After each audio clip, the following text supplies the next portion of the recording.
Good morning students. मागच्या वीकमध्ये आपण लास्ट पिरियडमध्ये पाहिलं होतं अल्फा बीटा पार्टिकल्स म्हणजे रेडिओ ॲक्टिव्ह एलिमेंट्स आपण स्टडी केले होते आणि त्या रेडिओ ॲक्टिव्ह एलिमेंटची आपण प्रॉपर्टी पाहिली होती. ठीक आहे. आता या पर्टिक्युलर चॅप्टरमध्ये या पिरियडमध्ये आपल्याला शिकायचं आहे what are the properties of alpha beta and gamma rays. Okay, last time we studied the experiment which is put forth by the Rutherford and Willard. Okay, now we have the properties of alpha, beta and gamma rays. Now look at the particularly figure which is, or the table which is given in your screen. Now the nature, after then the second property is the mass, third property is the charge, velocity, after then the deviation, after then penetrating power, ionization power, power to produce the fluorescence. These are the basically the 7 to 8 properties of these alpha, beta and gamma rays. Now what is the difference between these three rays? In तीन रेजमध्ये कुठला कुठला difference आहे आपण according to their property आपण या ठिकाणी study करू. जसा पहिला पॉईंट आपल्याला दिला that is the nature of alpha, beta and gamma rays. The alpha पार्टिकलचं जे नेचर आहे that is a current of alpha particle, that is the helium 2 positive charge. And simply we can say it is a positively charged particle. Second, the beta particles, now it is the negatively charged particles. And third, that is the gamma rays, they are the electromagnetic radiation, they doesn't having the any charge. Okay, now the mass, alpha पार्टिकलचा mass जर आपण comparatively पाहिलं in all this three rays, तर generally alpha particle having the mass that is a more mass than that of the beta rays. Okay, it is near about 4.0028 delton, and the beta rays having the 0.00548 delton, and the gamma rays doesn't have any mass. The third property is there, that is the charge. The alpha rays having the 2 positive charge, beta rays having the 1 negative charge, and the gamma rays are the electrically neutral. So velocity जर आपण पाहिली तर which particle having the maximum velocity, just like this, the alpha particles having the 1/5 to 120 time velocity of light. As you know, the velocity of light, आपल्याला माहिती आहे velocity of light किती आहे, that is 3 lakhs per second. Just like this, त्याच्या 1/5 to 120th time velocity असेल alpha रेजची.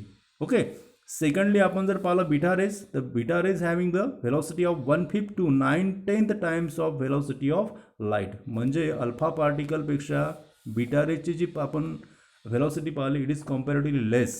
And त्याच्यानंतर जर आपण गॅमा रेजची पाहिली it having the maximum velocity that is same as the velocity of light.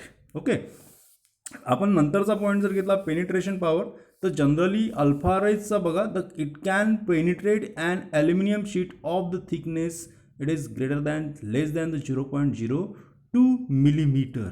Okay, now in case of the beta rays it can penetrate an aluminum sheet of the thickness of 2 millimeter. Simply the penetrating power of the beta rays is more than that of the alpha rays, and that of the gamma rays it can penetrate the 15 centimeter thick lead screen which is the 10,000 times of penetration of the alpha particles. म्हणजेच आपण याच्यावरून confine करू शकतो की gamma रेजचं penetration power सगळ्यात जास्त आहे. Okay, म्हणजे 15 सेंटीमीटर थिक लीड शीटसुद्धा तो पेनिट्रेट करू शकतो. And another property that is ionisation power. Now the ionisation power of the alpha rays is very high comparatively to that of the beta rays and the gamma rays. The beta rays having the low ionization power and the gamma rays having very low ionization power. And last point is there, that is the power to produce the fluorescence. Fluorescence म्हणजे काय होतं, fluorescence means you know that fluorescent light आहे. Okay, म्हणजे एक विशिष्ट प्रकारचा mild light ज्याला म्हणतो आपण, तो फ्लोरोसन्स अल्फा रेजमध्ये सगळ्यात जास्त राहील, बीटा रेजमध्ये कमी आहे. आणि जर आपण जर पाहिलं तर gamma rays having also the low ionization power to produce the fluorescence. In this way, these are the basic properties of alpha, beta and gamma rays. Thereafter, the another topic we have, that is the uses of radioactive isotopes. Secondly, what kind of the radioactivity? Radioactivity किती प्रकारची असेल, तर radioactivity is of the two types. One is the natural and second is the artificial. The natural radioactivity आपण त्याला म्हणतो की the elements which having the atomic numbers from 82 to 92, these are found to radiate spontaneously in nature. जे spontaneously नेचरमध्ये आपल्याला दिसतात, ज्यांचा atomic number 82 to 92 आहे, these are called as a natural, त्यांना म्हणायचं natural. And some of the elements which is particularly discovered, which is particularly induced in the particular laboratory, which is done by the two scientists, that is the Juliet Curie and the Irene Joliot. These are the particularly the two scientists who discovered or invented the induced radioactivity, and they produce the in laboratory such elements which are known as the artificial radioactive elements, okay, or the radioactivity. Now the uses of the particularly the isotopes, these are the radioactive isotopes. The first use is given here, that is industrial field. वेगवेगळ्या प्रकारचे uses आपण सांगू शकतो radio एलिमेंटचे किंवा त्यांच्या आयसोटोपचे. त्यापैकी पहिला जो यूज आपण पाहतोय दॅट इज इंडस्ट्रियल फील्ड. ठीक आहे, इंडस्ट्रियल फील्डमध्ये त्यांनी 2 ते 3 युजेस आपण लिहू शकतो. That is the radiography. जसं तुम्हाला माहिती आहे की जनरली रेडिओग्राफी टेक्निक आपण बऱ्याच ठिकाणी डॉक्टरकडे जातो तेव्हा सुद्धा तुम्हाला माहिती आहे रेडिओग्राफी एक डिपार्टमेंट किंवा युनिट असतं. तर जनरली बघा, the internal cracks and voids in the cast iron articles and iron solder can be detected with the help of gamma rays. For this purpose, the isotope like the cobalt-60, iridium-192 are used in the radiographic camera. This technique is used for detecting the flaws in metal work. म्हणजे generally metal वर्कमध्ये रेडिओग्राफीचा use केला जातो आणि त्यासाठी gamma रेजचा use केला जातो. Isotope कुठले वापरतात, that is cobalt sixty and iridium one ninety two. Second use दिला आपल्याला the measurement of thickness, density and level. It is necessary to maintain the requirement thickness in manufacture the aluminum, plastic, iron sheet of differing thickness. जसं माहिती आहे आपल्याला की aluminium झालं, plastic झालं किंवा आयरन शीट झालं, याच्या वेगवेगळ्या थिकनेसचे जाडीचे आपण पत्रे आपण जनरली वापरतो. तर त्यांच्या मॅन्युफॅक्चरिंग प्रोसेससाठी the radio active substance is place on one side and the instrument to measure the radiation on another side. So that the radiation read by the measuring instrument varies with the thickness of sheet. The material inside packing can also be examined by the some technique. Same technique. म्हणजे generally आपल्याला thickness जर किंवा density जर एखाद्या मटेरियलची जर आपल्याला माहिती करायची असेल तर त्यासाठी सुद्धा रेडिओ ॲक्टिव्ह एलिमेंटच्या आयसोटोपचा यूज केला जातो. तिसरा आपल्याला एक पॉईंट दिला, that is a luminescent paint and the radio luminescence. म्हणजे जनरली जे पेंट्स आपण घरी वापरतो त्याला आपण लस्टर पेंट्स म्हणतो. तर अशा पेंट्समध्ये सुद्धा रेडिओ ॲक्टिव्ह एलिमेंट्सचा यूज केला जातो. For example the krypton and the second is a promethium. These are the two particularly we can say the radio active elements which use in particular the luminescent paint and the radio luminescence. Okay, त्यानंतर दिला आपला that is a use in the ceramic articles. Ceramic आर्टिकल्समध्ये त्याचा use केला जातो. The luminous colour are use to decorate the ceramic tiles, utensils, plates etcetera. Earlier the uranium oxide was use in this paints. म्हणजे generally सिरॅमिकला जो decorate करण्यासाठी आपण colour वापरतो त्याला अट्रॅक्टिव्ह करण्यासाठी त्यामध्ये सुद्धा रेडिओ ॲक्टिव्ह एलिमेंटचा यूज होतो. त्याच्यानंतर दिला in the field of agriculture. Agriculture फील्डमध्ये कुठले कुठले यूज आहे, जसा पहिला यूज आपण सांगू शकतो the radio active isotope cobalt sixty is use for the food preservation. म्हणजे धान्याला प्रिझर्व करण्यासाठी एक एलिमेंट वापरला जातो radio active isotope, that is cobalt sixty. Second दिला the genes and chromosomes that gives the seed properties like the fast growth, higher productivity can be modified by means of the radiation.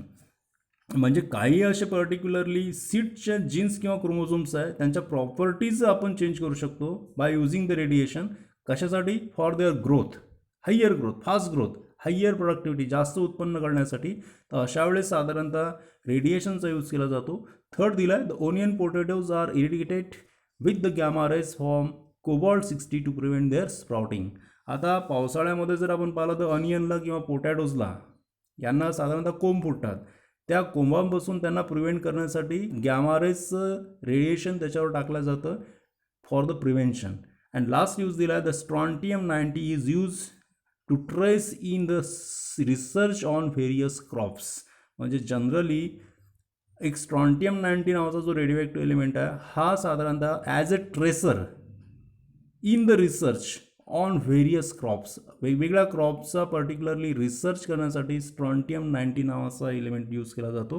And last दिला आपला that is a medical science. Medical सायन्समध्ये साधारणतः radio active एलिमेंटचा use जास्त केला जातो. जसा पहिला दिला that is a polycythemia. The red blood cell count increases in the disease polycythemia. Polycythemia म्हणजे काय होतं, ज्या डिसीजमध्ये आपल्या बॉडीतल्या रेड सेल्सचा वाढत असेल, इंक्रीज झाला आहे, त्यांचा काउंट इंक्रीज जर होत असेल तर त्या पर्टिक्युलर कंडिशनला म्हणतात पॉलिसायथेमिया. आणि ह्या डिसीज क्युअर करण्यासाठी phosphorus 32 element is use. Phosphorus 32 हा त्यासाठी यूज केला जातो. त्याच्यानंतर दिला the bone cancer, the strontium 89, strontium 90, samarium 153 and radium 223 are use to treatment of the bone cancer. Bone कॅन्सरच्या ट्रीटमेंटसाठी सुद्धा या पर्टिक्युलर रेडिओ ॲक्टिव्ह एलिमेंटचं रेडिएशनचा यूज केला जातो. त्यानंतर दिला हायपरथायरॉइडिझम. थायरॉइडिझम तुम्हाला माहिती आहे, गळ्यामध्ये आपलं एक थायरॉइड ग्लँड असतं अँड त्याच्यामध्ये जो पर्टिक्युलर हॉर्मोन सिक्रेट होतो कमी किंवा जास्त, less or more, that is hyper or the hypo. तर अशा पर्टिक्युलर डिसीजसाठी सुद्धा विशिष्ट प्रकारचे रेडिओ ॲक्टिव्ह एलिमेंट यूज केला जातो, that is iodine 123. And last is given that is a tumour detection. ठीक आहे ना. ट्युमर म्हणजे काय? It is the type of the cancer. Once again we can say that is a brain tumour. And the so many elements just like the boron 10, iodine 132 or the cobalt 60, arsenic 74, these are used to detect the small tumors in the body. Okay, आपल्या बॉडीतले tumour search करण्यासाठी या रेडिएशनचा use केला जातो. In this way these are the various uses in various fields of the radioactive isotopes. And last point is there, that is the what is the hazardness or the particularly we can say how can we particularly handle these elements. Is there any hazard of these radioactive substances and radiation to our body, in our body or on our body? Okay, the first hazard is given, that is the central nervous system. Look at the particularly table given. The first particularly hazard is the central nervous system is affected by the radioactive radiation. Second, the hereditary defect are generated by bombardment of radiation on DNA in the body. म्हणजे जर समजा continuously बंबार्डमेंट बॉडीवर जर झालं तर शरीरातले जे सेलमध्ये DNA असेल त्यांच्यावर साधारणतः इफेक्ट त्याचा होतो. It change is genetic drift. Central nervous system जी आपली आहे ही सुद्धा आपली पर्टिक्युलरली जास्त रेडिएशनच्या कॉन्टॅक्टमध्ये जर आपण एक्सपोज जर झालो तर अशा वेळेस साधारणतः आपली सेंट्रल नर्वस सिस्टीमसुद्धा अफेक्ट होतं. Third is The radioactive radiation can penetrate the skin and causes the diseases like the skin cancer and leukemia. आणि जास्त एक्सपोजर जर झालं समजा रेडिओ एलिमेंटचं किंवा रेडिएशनचं तर अशा वेळेस मात्र आपल्याला स्किन कॅन्सरसुद्धा होऊ शकतो. Fourth, the radio active pollutants created due to the explosion enter the body through air and it is difficult to control them.